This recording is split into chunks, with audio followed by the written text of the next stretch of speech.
Okay, so you're dealing with a narcissist and you're like, what in the heck do I do? Because you constantly feel like maybe you're like a turtle on your back and they've got their foot on the front on your belly, right? Because why? Because narcissists are street fighters. That's what they are. They are if they were in a ring with you, they would be pulling your hair, biting you, pinching you, kicking you in the groin.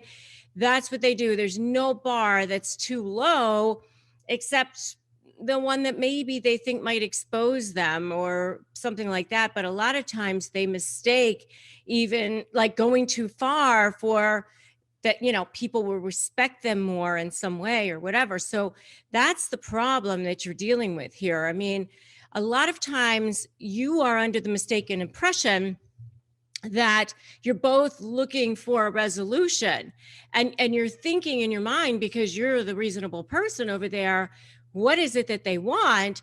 Let me just give it to them so I can be out of this thing, or or we can walk away and I can have peace in my life, or maybe they won't be mad at me, or maybe I won't unleash the fire in them. If I hang back, if I don't ruffle feathers, then it'll be better for me. But how's that going for you? Let me just ask you that question. How is that going for you? Probably not so good. You're probably still in hell. They're probably still doing things to try to make you miserable, that are actually making you miserable, that are causing drama, trauma, and chaos, right? So even hanging back and trying not to ruffle feathers, that ain't working.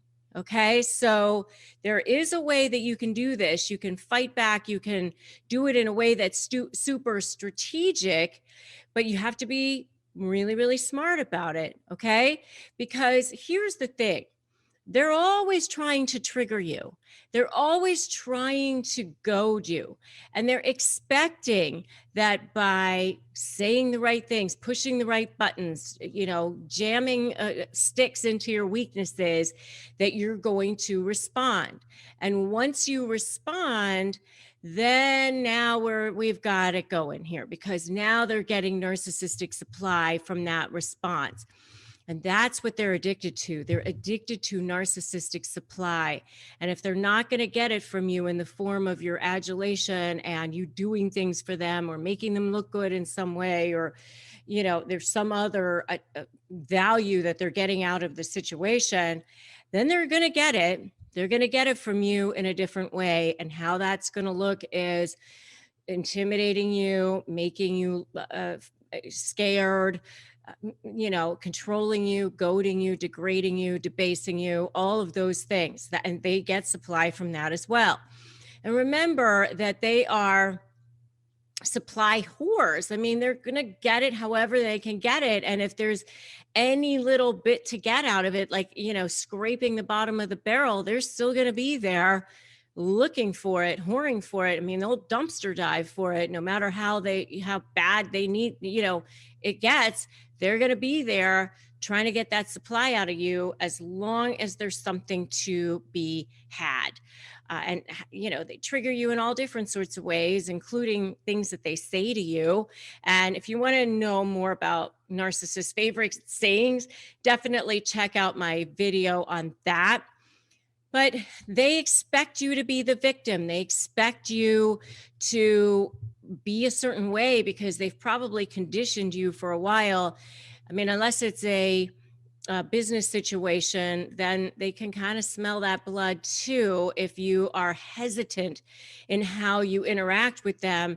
And the longer that they see that you're a victim, or feel it or smell it or sense it in any way, the more they will continue to come back and try to target every single weakness that you have. It really will never end. It's like Barney, that this is the song that never ends, because as long as there's something to be had, they're going to be there.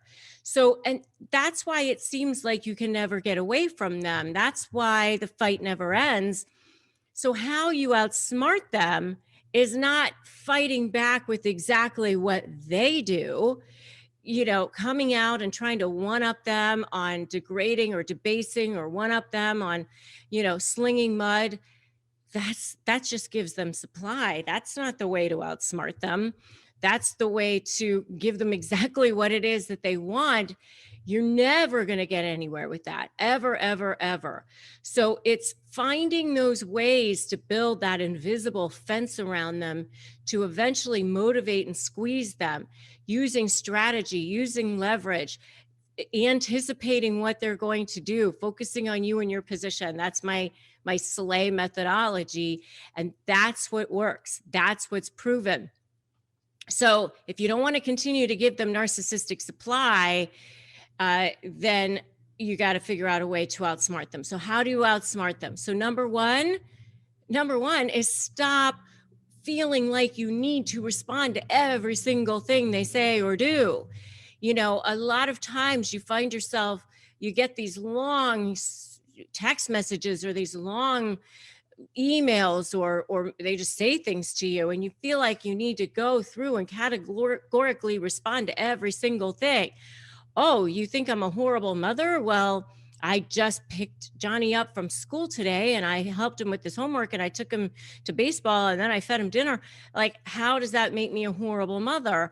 But that's exactly what they want, because now they have you. Now there you are, upset, feeling defensive, right?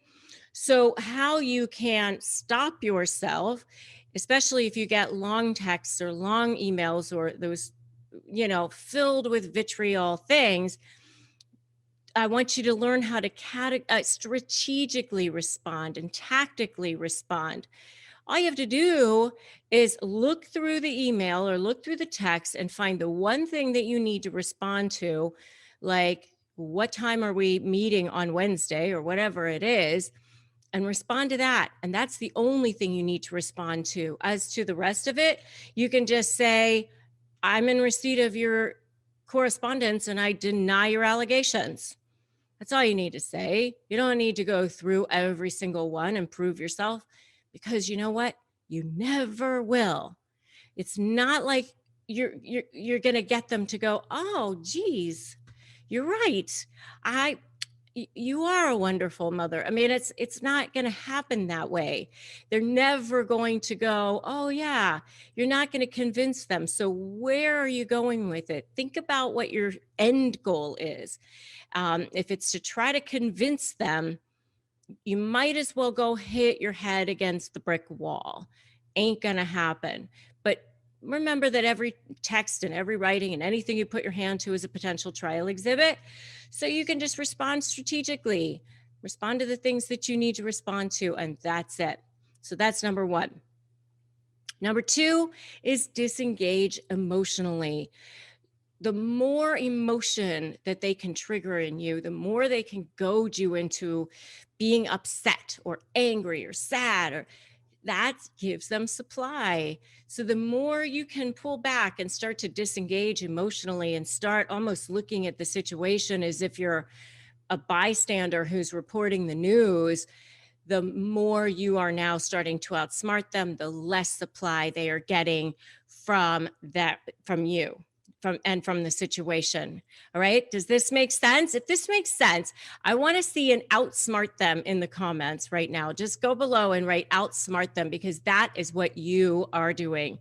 All right. So number three is use decoys to throw them off the scent of what you really want, especially in negotiations, because whatever it is that you really want, if they sense that, then that will become their personal mission to make sure that you don't get it.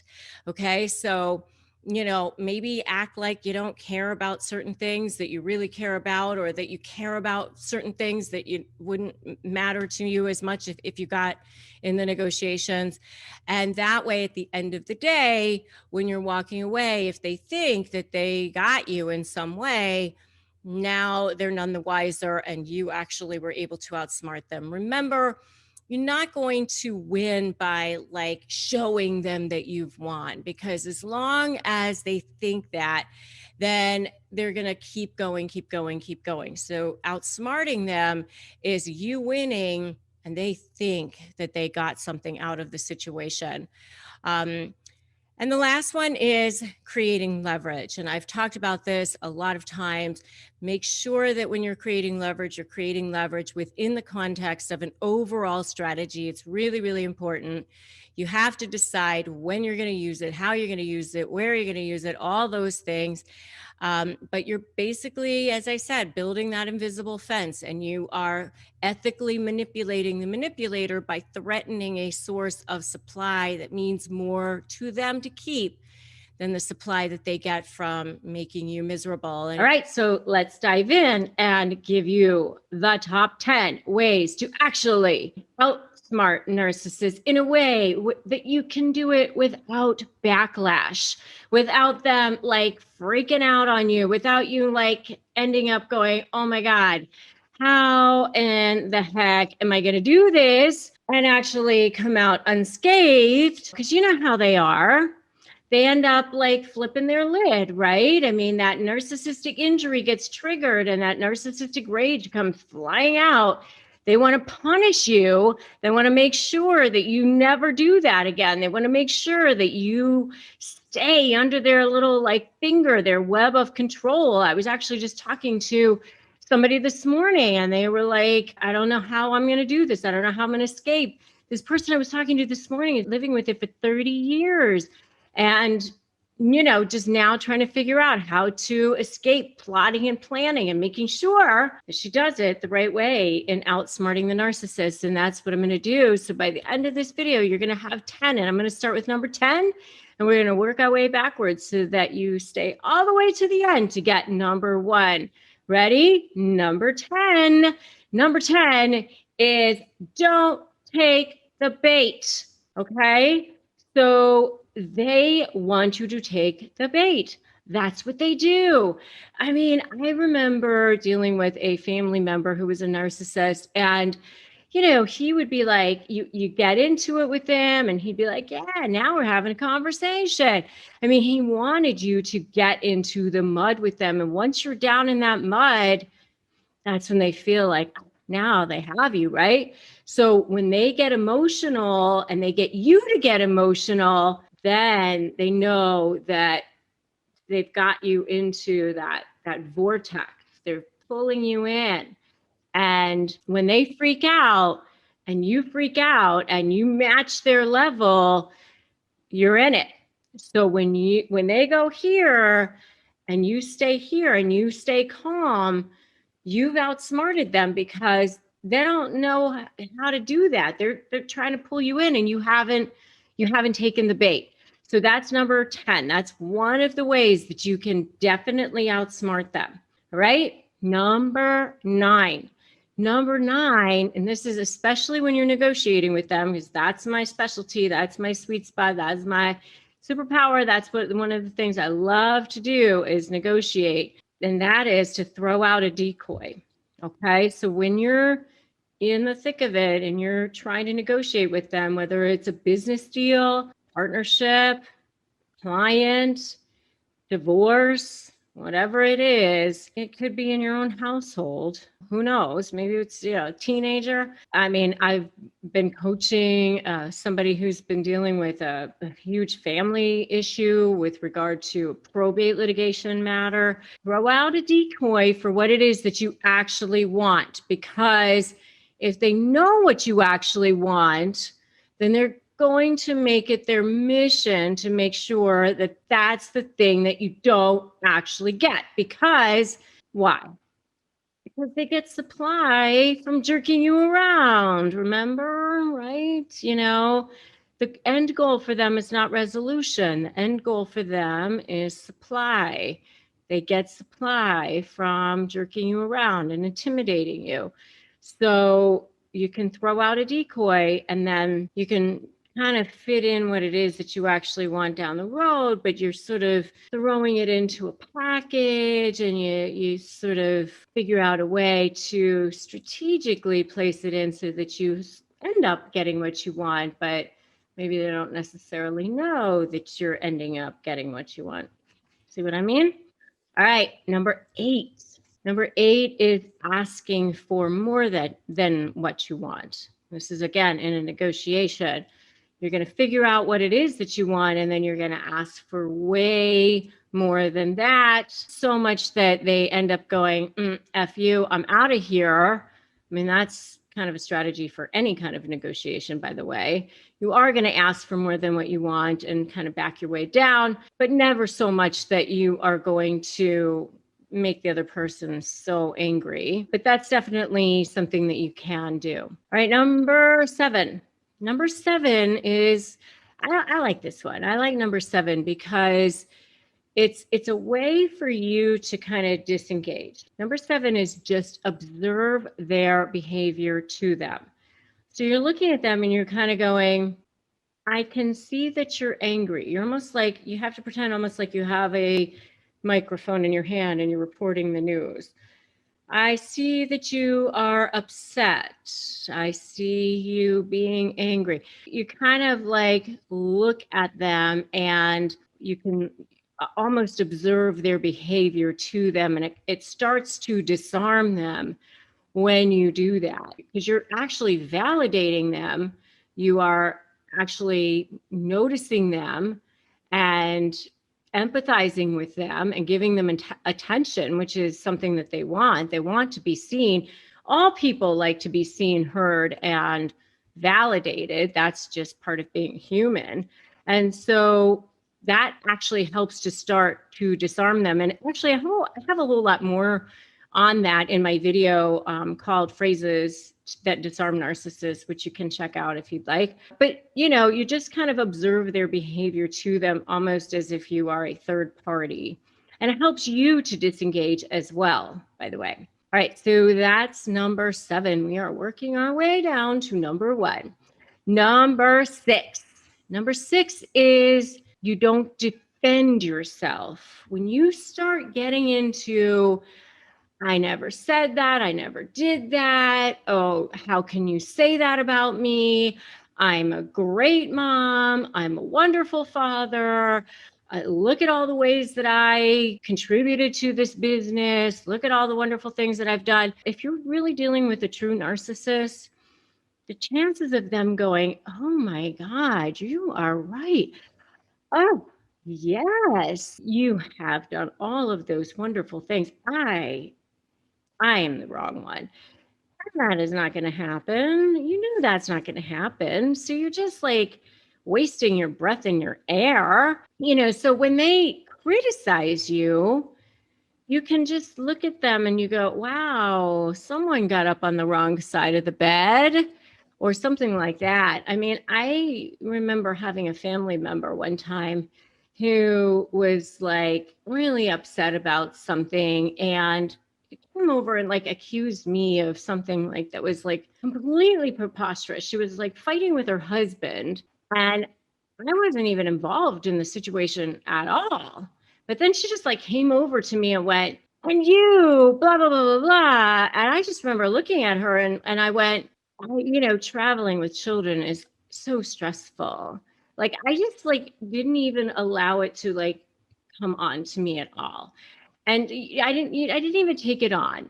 And so when they do that, you just don't defend yourself, and it really will help you so much. You just never try to explain, defend or justify. It really will help you. And that actually brings me into number 5, which number 5 is never explain or justify anything you do. Kind of goes with number 6 which is never defend. Number 5 is never explain or justify. So you never try to go, oh, well, I did this and I did that. Justify yourself. I mean, it's just, again, it's sort of like defending. You're kind of giving credence to them. You're lending validation to things that they're saying, and that's what they want. You're getting into the mud. You're getting emotional. Again, you're giving them supply by doing that, right? So you don't need to do that. And number 4, we're working our way down to number 1 here, so stick with me. Number 4 is to create leverage, which is all part of my SLAY methodology. L is leverage, S is strategy. Create leverage and then never give it away too early. So you do want to create leverage, which I'm going to give you a little hint. With narcissists, leverage is always going to be tied up in somehow looking at their forms of narcissistic supply, because that's the only thing that ever motivates a narcissist. You know, like with other humans, they are motivated by lots of different things, but with narcissists, they're really only ever motivated by one thing. Now, it may be different ways that they get narcissistic supply. There's definitely a hierarchy of supply, but they're only ever motivated by supply. So remember, create leverage and then don't give it away too early. So that's number 4. Number 3 is remember that everything that you put your hand to is a potential trial exhibit. So be really, really careful about that. You want to make sure that you are not like putting yourself in a position where you've given them something that they can use against you, because they will, you get angry, you put something in there, and now that you've got something, right? You don't want to have to be on that defensive, right? You want to be on the offensive. You want to be in a position where you can fight back.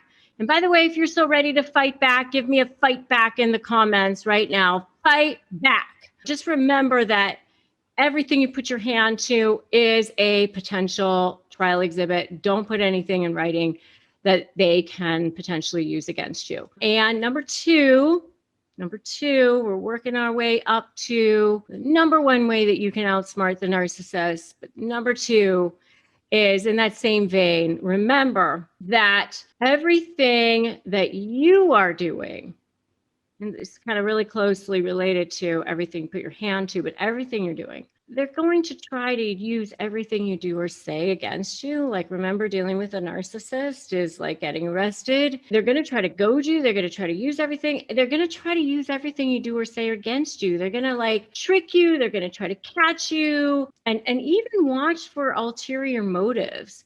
I mean, even if they're being nice, they're love bombing you, they're hoovering you, they're they're doing all these things. Watch for ulterior motives, because, you really can't trust them. Sorry to say. All right, so that's number 2. Ready for number 1? The number 1 way to outsmart a narcissist. Ready? Go no contact. Heal. Don't look in the rearview mirror. Wipe them from the CPU of your life. Say bye-bye. And that's the worst thing that you could possibly do to them, is actually no longer care what they're doing, because you're no longer giving them supply, and you've moved on, and you've healed.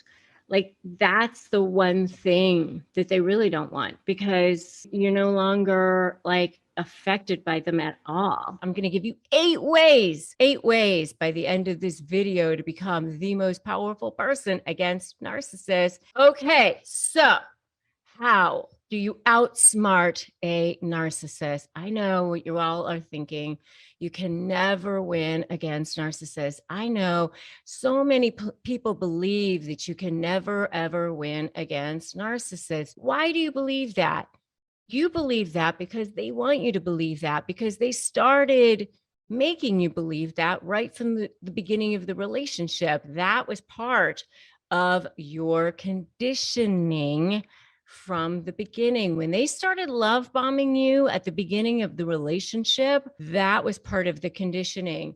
That was part of that charm, part of that whole thing when they started coming on super strong, when they seemed so perfect for you at the beginning. And I'm talking about whether it was a romantic relationship or a business relationship or a friendship or whatever it was. They are chameleons. They know how to seem perfect for you. So when you are outsmarting a narcissist, they first outsmarting you, frankly, at the beginning. That's what they do.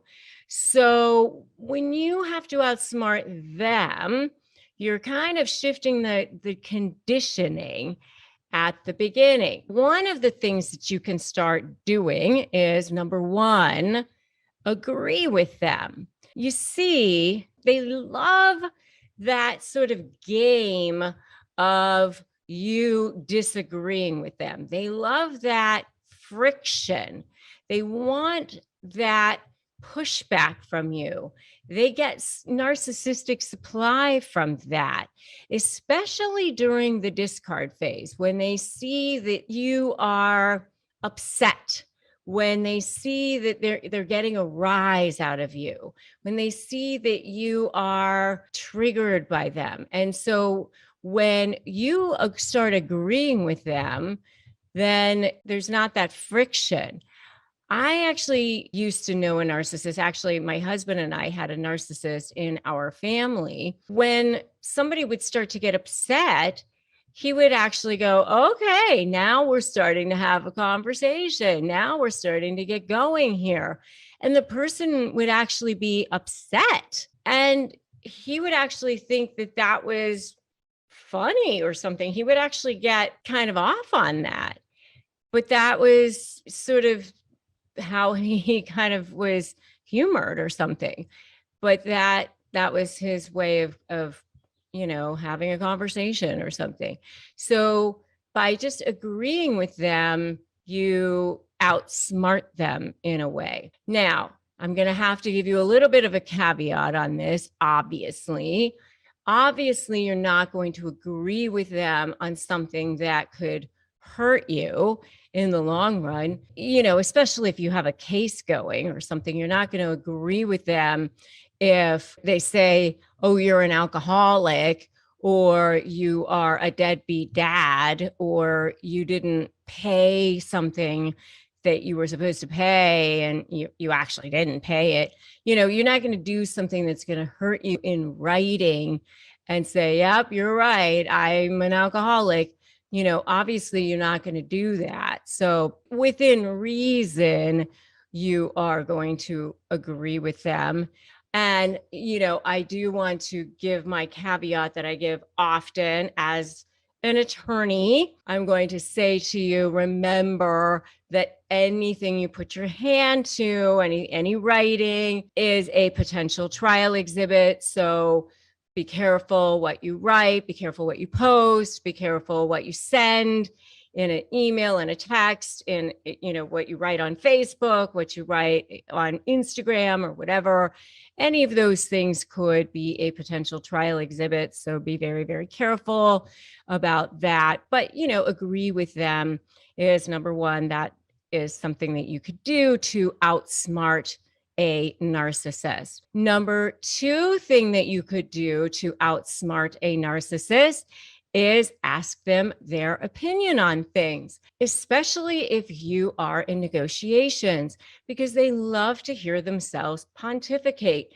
They love to hear themselves talk. They love to hear themselves go on and on about things. And they will tell you their opinions on things, and they will tell you what they're thinking about things. There was a lawyer that I used to litigate against, and he would often tell me his opinion on things. He would often tell me what he was going to be doing as far as his case. He would tell me where he was going to be going, what he was going to be thinking, because he thought so highly of himself. And then I would know what direction he was going to be going on his particular case, because he thought so highly of himself. I actually used to be in front of a judge who would think so highly of himself that we used to know that all we would have to do was get him talking.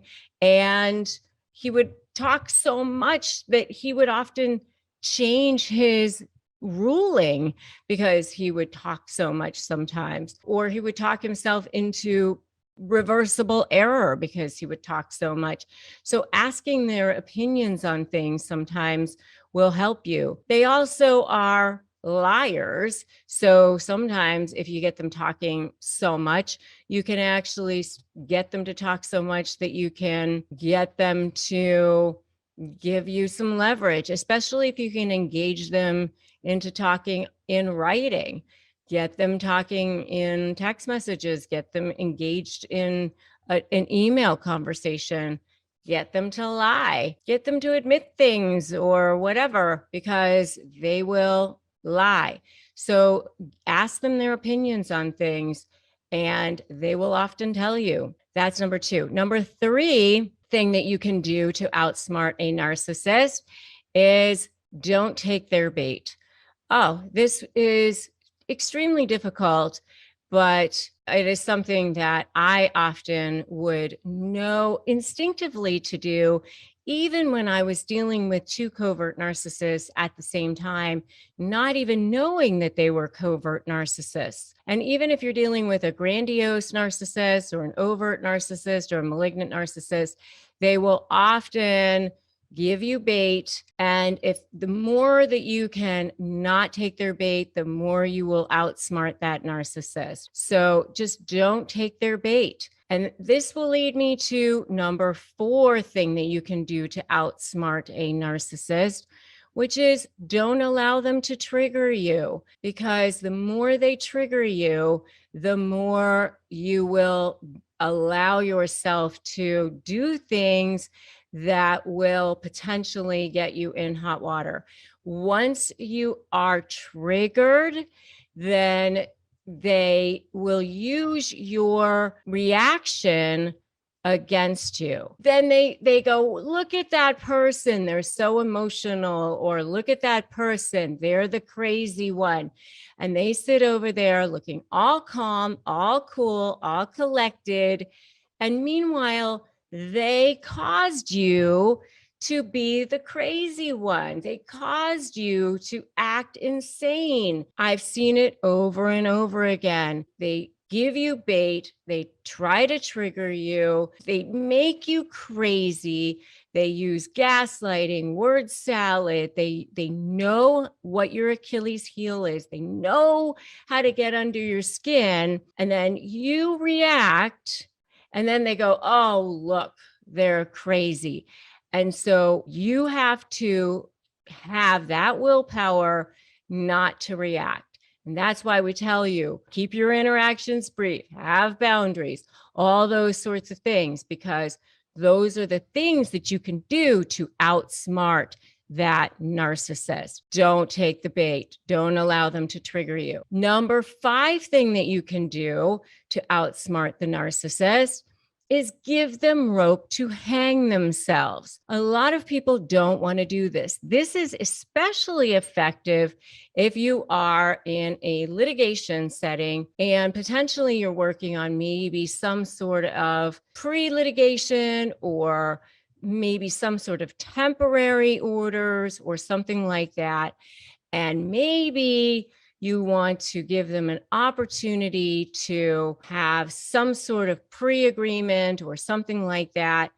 Give them opportunities to show that they're not going to live up to their agreements, because they often don't. And I will tell you that a lot of times narcissists are inherently lazy.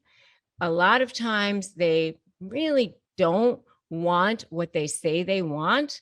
A lot of times they just pontificate and boast around that they say they want this or that, but they really don't want to have to live up to their obligations. They usually don't have a whole lot of integrity.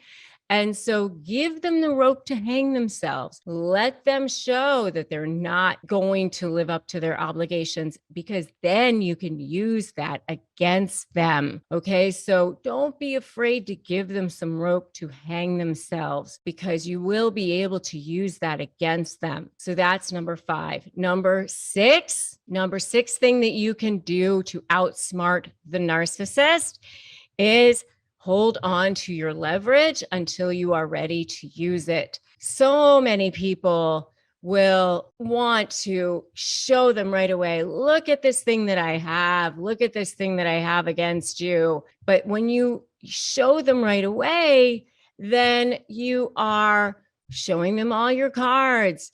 You don't want to do that. You want to build an invisible fence around them and then spring it on them when you are ready. So I actually have a whole video on this, which you're definitely going to want to check out.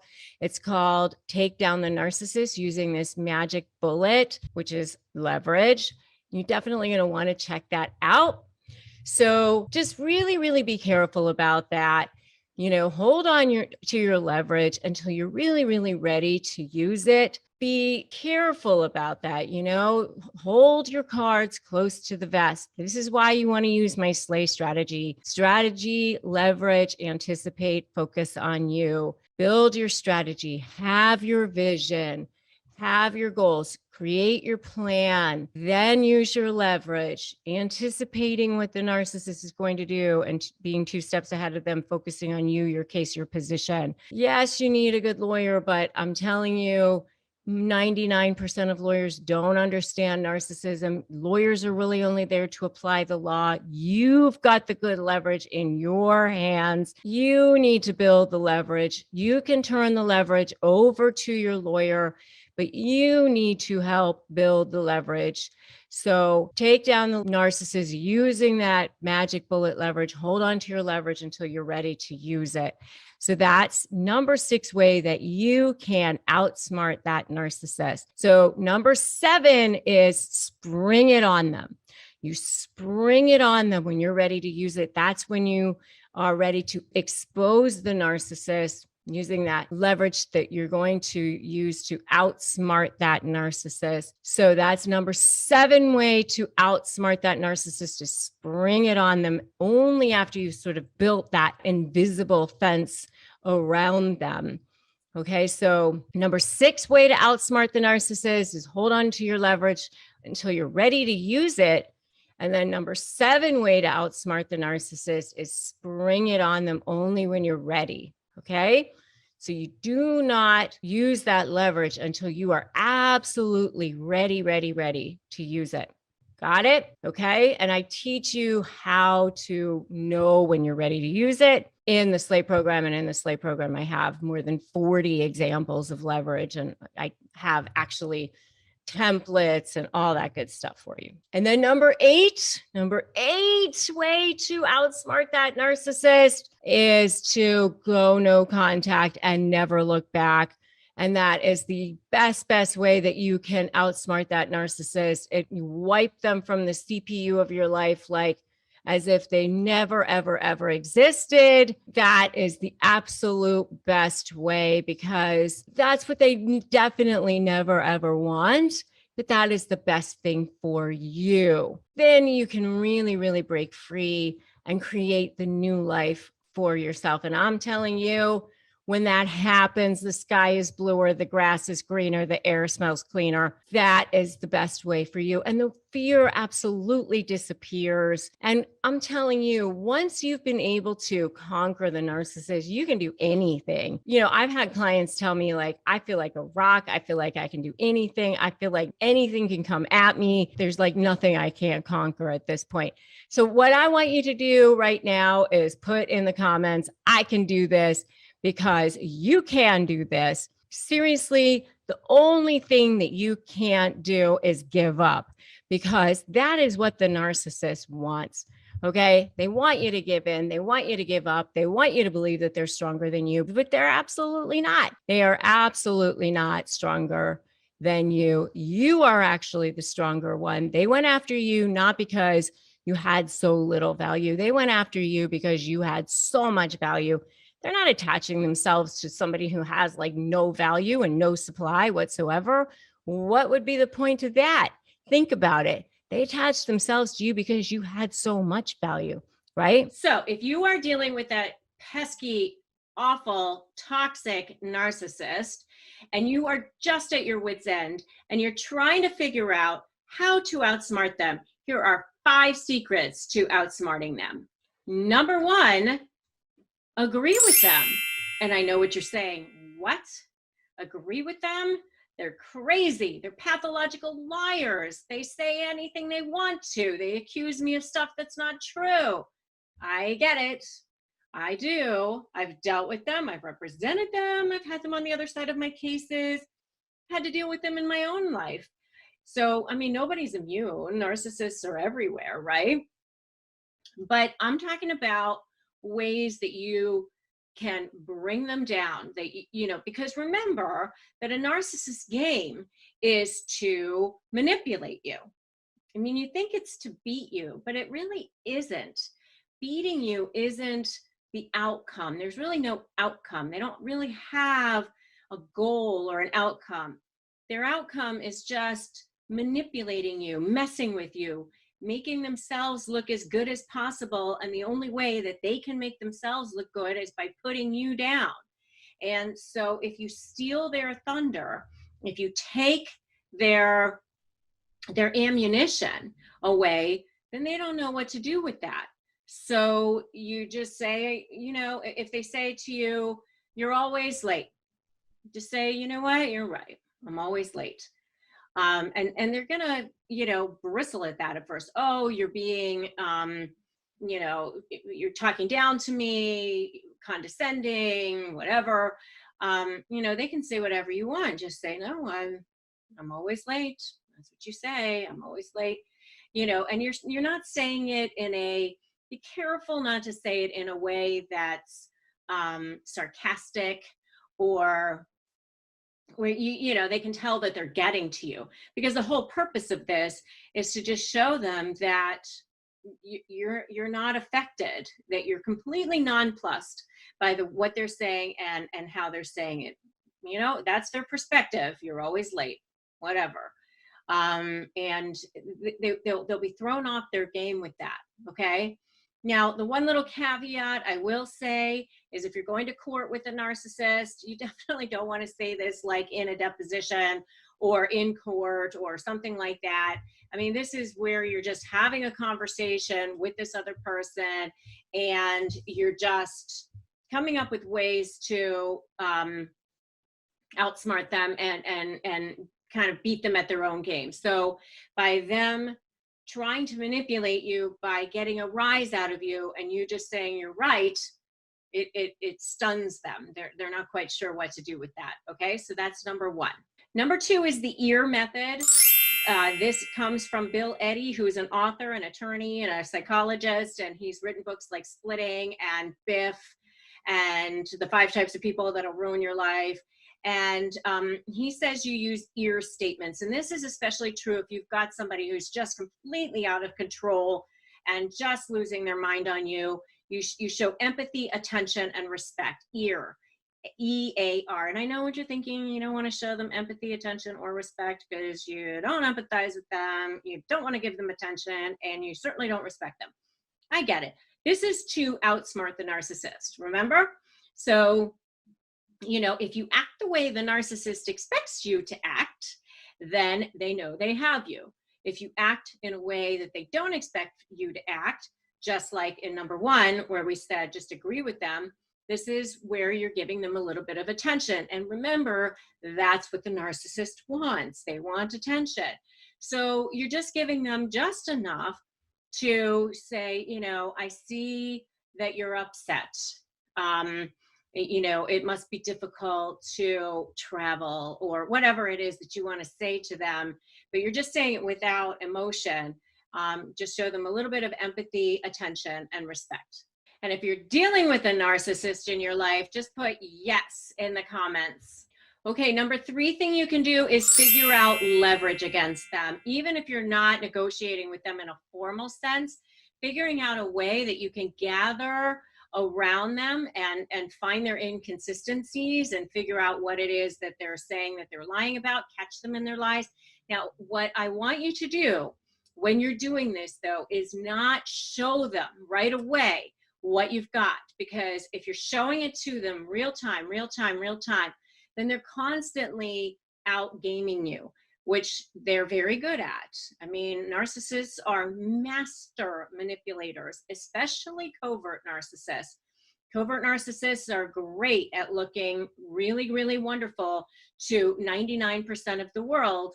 I know, I've had to deal with them myself. And if you want to know more about covert narcissists, make sure that you check out my video on covert narcissism in relationships, and I will definitely drop a link to that video below. But in the meantime, while you're gathering leverage and you're gathering motivation for them to want to have a conversation with you or do what you want them to do, you're just gathering, and you're waiting to use that leverage at a time that is most opportune for you. And that the time that you're going to use that is when you have them fully surrounded and there's no, it's like airtight. It's like soldiers that are surrounding a city or something like that. There's no escaping, because that's when they go crazy and their true colors really show through, which again is more leverage that you'll be able to potentially use down the road. Okay, number 4 is throw them off the scent. So what I mean by this is don't show a narcissist what you really want, because the minute you tell them what it is that you definitely don't want or you definitely do want, then that's the thing that they're going to do whatever they can to make sure you don't get it. Because if you're trying to outsmart a narcissist here, you don't show your hand. You don't show what it is that you want. You throw them off the scent. You act like nonchalant about the thing that you really want the most.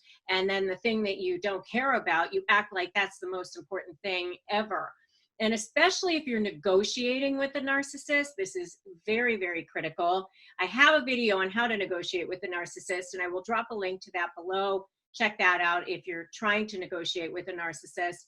But regardless if you're trying to negotiate or not, you're still in a negotiation if you're having to deal with this narcissist. So don't show them what it is that means the most to you, because that's what they will then target. Because then in the end, if you end up with what you want, who really cares if they knew that that was what you want? And if they think that you didn't get what you wanted, act like, oh my gosh, this was just horrible or whatever. And then, when you go back to your house or you go back to your room or whatever, you can just be like Dr. Evil and squeal and bah, ha, ha, ha, and you got what you wanted. So who really cares if he or she knew that you got what you wanted? Okay. And number 5 has nothing to do with the narcissist at all. It has everything to do with you. And in my book, Negotiate Like You Matter, and in my programs, those of you who've worked with me or those of you who've read my book, that the most important thing is your internal feeling of value. So you focus on your own power, you focus on your own value and your own internal feeling of value. Remember that narcissists have no internal feeling of value. They get all their feeling of any sort of value from the external. And the more you can just be that oak tree and that you can just stand in your power, the less the narcissist will get to you. And that is really the best way to outsmart that narcissist. I definitely would try to get that narcissist out of your world if you possibly can. I always say, show them the door to your world. Have a nice life.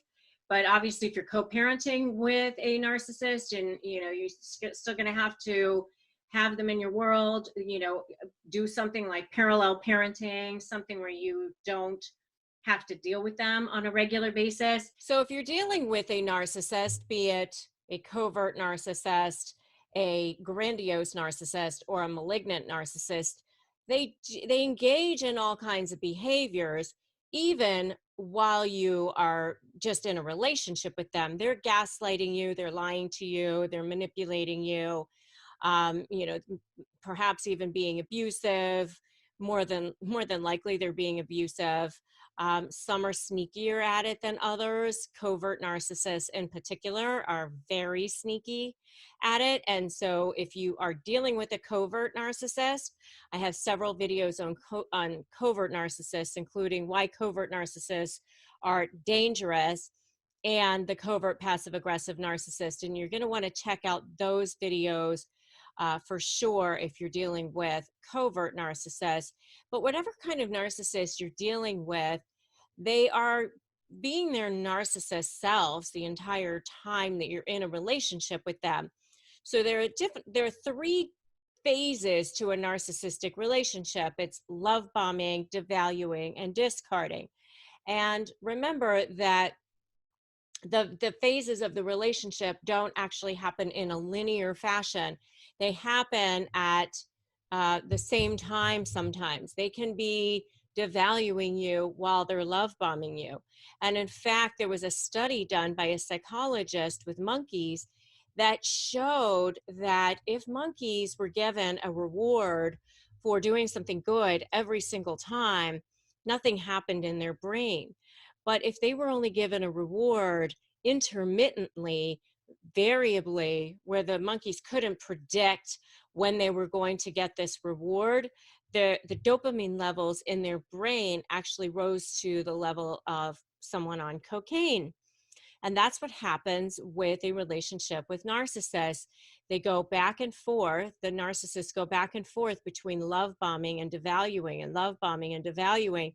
And so you are left with almost being addicted to, in a physiological way, to wanting their praise, to wanting that love bomb, because they start out so charming and they really try to set themselves up to be the perfect person for you and hold out all these things that they're going to do for you, or um, even do things for you right at that time. I mean, if you ever watched the Dirty John miniseries, you recall that that guy was just setting himself to be up to be perfect for this successful single businesswoman. He was getting her dry cleaning and making smoothies for her in the morning and all these things, at the same time that he was isolating her from her family and turning people against her. So they go through these phases of the relationship. So what happens when you are doing battle with a narcissist is they just become that same person, but on steroids. So it's so much worse. They turn up the heat because, unfortunately, for narcissists, you're either for them or you're against them. They need an endless amount of supply. And if you are cutting off that supply to them, then they just see you as the enemy. And for those of you who watch my videos on a regular basis, you know that I've had to work 2 covert narcissists out of my life, and it was not an easy thing. It wasn't husbands, but it was people that were close to me and close enough to do serious damage and cause lots and lots of trauma. And, I'm telling you that if it can happen to me, it can happen to anyone. Narcissists have a symbiotic relationship with empaths. And, narcissists see that empaths have the qualities that they want. And empaths, we just think that we can love everybody back to health, and, that we have enough love to give. And it just ends up being this black hole. And so they literally, they're often called energy vampires or leeches or parasites or whatever, but they literally suck the life out of you. And it's almost like death by 1,000 cuts. And so when you go to do battle with a narcissist, they're literally turning up the heat, because now you're the enemy. Now you no longer have any value for them. So there's no, like, a reasonable person, those of us who are in reasonable land, we think, oh, we can just walk away and wish each other well, and we'll come up with an agreement that's reasonable. And hey, the law provides for certain things, and depending on what kind of battle you're doing with a narcissist. But you can't, that's not how it goes with a narcissist. So if you're getting ready to do battle, or you're in the trenches of doing battle with a narcissist, there are a few things that you can do to beat them at their own game and preserve your own sanity along the way. The first thing is, don't allow them to disrespect you. When you allow them to disrespect you, you're basically giving them permission to do that.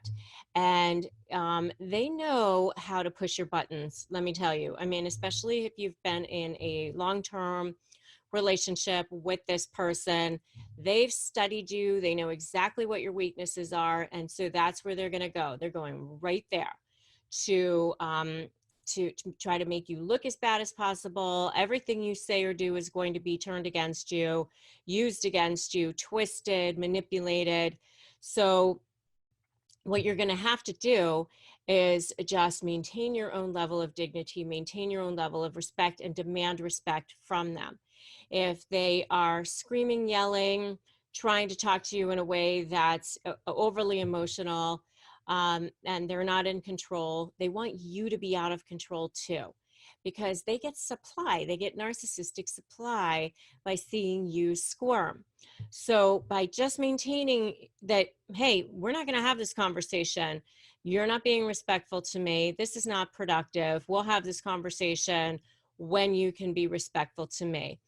Same thing if they are lighting you up in text messages or lighting you up in emails, and saying all sorts of disrespectful things. You can just simply respond and say, I disagree with what you're saying. Please do not speak to me that way. It is disrespectful. And then respond to the parts of it that you might have to respond to, like, what time are you picking up the kids or something like that. But other than that, you're not going to get into the trenches with them and sling that same sort of mud. You're going to demand respect from them, and you're going to condition them that this is how it's going to go. If they want you to interact with them, they're going to have to respect you, and it's going to drive them insane when you do that, believe me. Okay, the next thing that you can do is document. And we cannot say this enough, those of us who are in this field and professionals in this area. You just never know what's going to end up being your leverage. And when you're dealing with narcissists, you have to have a super strong strategy, and you have to be able to create leverage. And, I often hear people ask me, what is leverage? What does that look like? And leverage can be a smoking gun, like the one thing that for sure the narcissist doesn't want anyone to know. Or it could be something like that the narcissist is more motivated to resolve your differences than you are. Or it can be an accumulation of things. It can be, 15 different text messages that show that they're a liar. And you create an exhibit that shows that. It could be that they didn't show up for picking up the kids on time 20 times in a row, or they changed the schedule every single time that they were supposed to take the kids or whatever. But, it could be any accumulation of those things. And so it's really, really important to do that documentation, even if it seems mundane. Just keep the app open on your phone, the Notes app, or there's apps where you can actually pay, to have a documentation feature or whatever. But basically, you just don't really know what's going to be the pattern that you're going to be able to bring out, or what's going to be that leverage. And, for sure, the leverage is always going to be around what is their biggest motivation, which is, the one thing they don't want to come out. It's going to be around their ego, because the thing about narcissists is, they're just always in this mode of self-preservation. They're actually very easy to figure out. And narcissists are the most afraid, most scared little personalities on the planet. They have fragile egos because they have no sense of inner value. All of their value comes from the external. So when you are looking at your documentation and figuring out what your leverage is, you're going to want to think about, what is their biggest motivation? What is it that they really don't want brought out? And what is it that's going to make them look bad? Because narcissists do not want to look bad, especially in front of people that they really respect. So if somebody is involved that they really respect, such as a mediator or other lawyers or the judge, especially the judge, they're not going to want to look bad. So document everything. Okay. You never know when you're going to need it. If this is all sounding really good to you so far, and you are so ready to start doing the things that I'm telling you to do, give me an amen in the comments. Okay, the third thing that you can do is figure out what kind of narcissist you're dealing with and understand what behaviors each one engages in. So some of it is similar. All narcissists engage in certain types of behaviors like gaslighting and manipulation, but they do it in subtly different ways depending on the type of narcissist that you're dealing with, whether it's covert, malignant, or grandiose. And you will want to brush up on the different types of narcissists so that you can figure out what kind you're dealing with and then find out what behaviors they engage in. And once you do that, then you will expect it. You're going to go, oh, there's that person being that covert narky self. That's what they do. And you won't take it as personally because you'll just understand that that's the way they act. Okay. So the third thing you can do is figure out what kind of narcissist you're dealing with, brush up on the types of behaviors associated with each narcissist, and then expect them to act like themselves. They don't change. Narcissists do not change. They can pretend like they know, like, I mean, they're very good at pretending. They do know what good behavior looks like.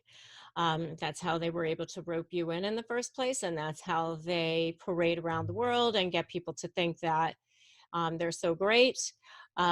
Especially covert narcissists are really, really good at that.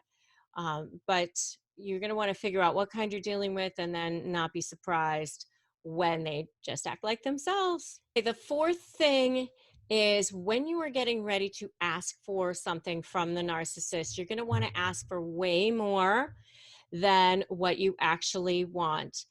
The narcissist is going to want to feel like they beat you, like they got to you, because they get supply from that. Their egos won't allow you to win, at least on paper. So if you are ready to just give them a certain amount, give away a certain amount that you control, that you decide ahead of time, I'm going to be willing to take this much, or I'll be willing to give up this thing.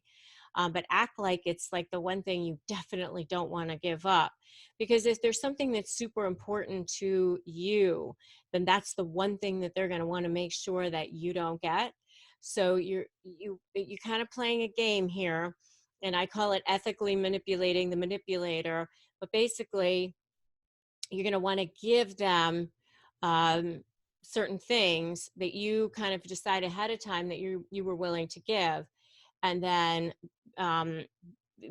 work back to what you actually want. And then when you get there, you have to act like, oh my God, I can't believe I had to give up so much, and this is just awful, and oh, you really took advantage of me and whatever. But you can just go home and smile and pour your champagne or whatever and do it in the privacy of your own home after you've won the things that you wanted. And number 5, the last one is, I take it from like this old commercial, never let them see you sweat, but really you never want to let them see you sweat, cry, get emotional, lose control.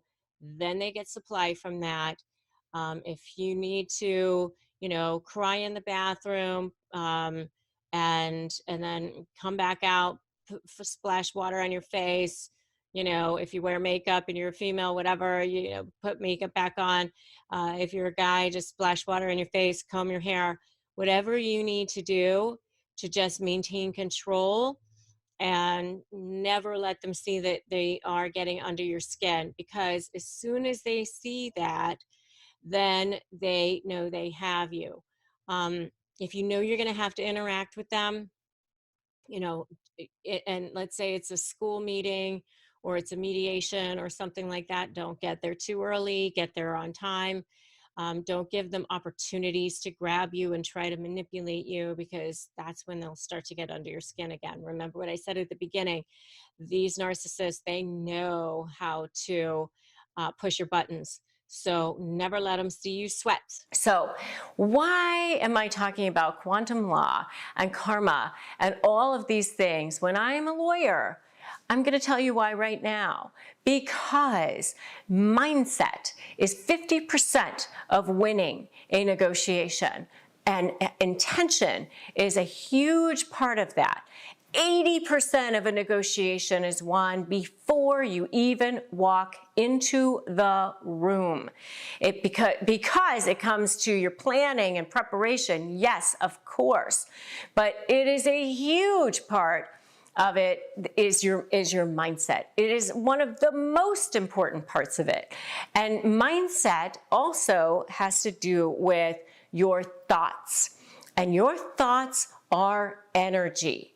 And what quantum law says is that whatever energy you're putting out there, that's the energy that you're going to get. Like attracts like. It's just physics. Okay?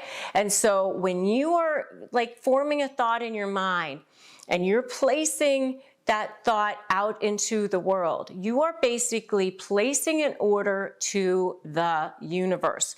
And you're saying to the universe, this is what I want to have happen. This is how I want it to go. So if you say things to the universe like, I'm never going to get that, he or she always gets their way, I can never win, I'm not even going to try to get this particular thing because it's never going to happen. The universe goes, okay, because whatever your little beams of thought are, that energy that you place out into the world, that's what comes back to you. Your thoughts are literally just protons, neutrons, and electrons and ions, all just floating around in your brain. That's all they are. You can't feel them, you can't touch them. As fast as they come into your brain, they can go back out of your brain. Let's just try an experiment right now. I want you to close your eyes and I want you to think about a white picket fence. Just hold that in your mind. Now let it go. Is it still there? No, it's not. It's gone. And it's the same thing with your thoughts. The only thing is when you start to have beliefs, that just means that it's a thought that you've thought over and over and over again. And now it's become a belief. And now you just believe that it's true. But it's only because you've been thinking it so many times that it becomes like true to you, but it doesn't mean it's necessarily true. If you want to know more about power thinking when it comes to narcissists, make sure to check out my video called Power Thinking when it comes to narcissists, because making sure you have a powerful mind is going to be so, so important. So what happens when you're harnessing the power of quantum law is you're basically lining up the power of the universe to say, this is how I want it to go. It's almost like you're setting your GPS. And, you know, if you're driving from Los Angeles to San Diego and you don't know how to get there, you're going to put a thing in your GPS and you're just going to assume that you're going to drive there. At no point do you go, well, maybe I'm going to get there, maybe it's going to happen, maybe not. You know, maybe I'll end up in you know, Oregon or something like that. You don't think that, right? But that's what we do with our thoughts. We go, okay, well, I think I'd like this to happen, but maybe it won't. Maybe I'll end up over here. Maybe I'll end up over there. You can't do that when you are harnessing the power of quantum law, because, you know, the universe of physics is such that it will respond to exactly what you put out there. Like attracts like. That is a physics law. And so your thoughts are going to beam out into the energy, and whatever it is that you put out there is going to come back to you. So the first step in actually beating that narcissist is believing that you can. And not only believing it, but knowing it with every cell of your body that this is how it's going. No matter what, this is the direction that it's going to head. I am going to receive this. I am going to let them know that I am more powerful. They are going to see that they are no longer the more powerful one, that they are no longer the one who's controlling me. I am the one who's in control. I am the one who's in control of my thoughts, my life, my outcomes. And then that's how it ends up going to go. The universe wants to respond to you. It absolutely is at the ready. It's like the soldiers who are just, as soon as you clap, boom, there they are. What would you like? But you have to let them know what it is. Because if you say, I'm never going to win, I shouldn't even bother to try, then that's how it's going to go. And the other thing that's really, really important is that you need to make sure that you are not saying things to the universe that's going to make the universe believe that you're not in control. And by saying things like, I'm a victim, I can never win, or I need a good lawyer, or somebody else has to help me, or I need more money, or all of those kinds of things, you're basically saying to the universe, I don't have it now. I'm not in control. I can't do it. The way things are now, it's not going to happen. And then that's what's going to happen. You've placed that order to the universe. So if you are a winner and you're changing your mindset to be a mindset of a winner, then I want to see I'm a winner in the comments right now. Go ahead, write it. I'm a winner. I want you to start saying that to yourself over and over and over again. That's your mantra. I am a winner. I recently read a book called Untamed by Glennon Doyle, which was really, really great, especially if you're a woman. I don't know, maybe guys would like it too. But it was really a good book. And one of the things that she said was her mantra in that book was, I can do hard things. And, you know, at first I was like, I don't know, I can do hard things. Is that a good mantra? And then I started to like think about it. It was like, okay, now, yeah, if I'm getting ready to do something that maybe feels like a challenge, or maybe I'm afraid of, then, you know, just say to yourself, I can do hard things. And another one that I read one time was a book by Elizabeth Gilbert, and I think the book was Big Love. And we'll make sure we drop links to these books down below if you want to check them out. No obligation, but if you want to check them out, you can. And anyway, in the book Big Love, Elizabeth Gilbert talks about fear. And she talks about how anytime she does something new, she used to say, oh, I have to get rid of fear. I can't have fear come with me no matter what, you know, I've got to figure out a way to like get rid of it. Well, but the truth is that none of us ever completely figure out a way to operate into a new world or a new thing without any fear whatsoever. The courage is doing it in the face of fear, right? Like the cowardly lion in The Wizard of Oz. And so what Elizabeth Gilbert says in that book is that she has learned to go, okay, and like have a conversation with fear and say, all right, fear, we're going on a trip, we're doing this thing, and we're gonna get in the car, and you know, I understand that you're gonna have to come along. I would like for you not to come along, but I understand that you're coming along against my wishes, so okay, fine, fear, you get to come, but you definitely do not get to drive. You have to sit in the back seat. I'm driving.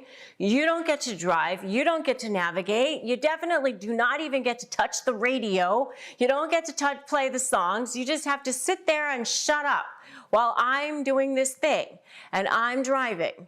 So fear, you're coming, but I'm driving. And I thought that was a beautiful, beautiful analogy. So if you want to use quantum law to beat that narcissist, the thing you have to do is start with your thoughts. Start like pinging into the universe. Remember, like attracts like. So what you ping out pings right back to you. It's like a boomerang. So if you want good things to start coming to you, you better start being very, very aware of the things that you're pinging out into the universe so that the right things start pinging back to you. And that's the way you're going to start the path of beating that narcissist.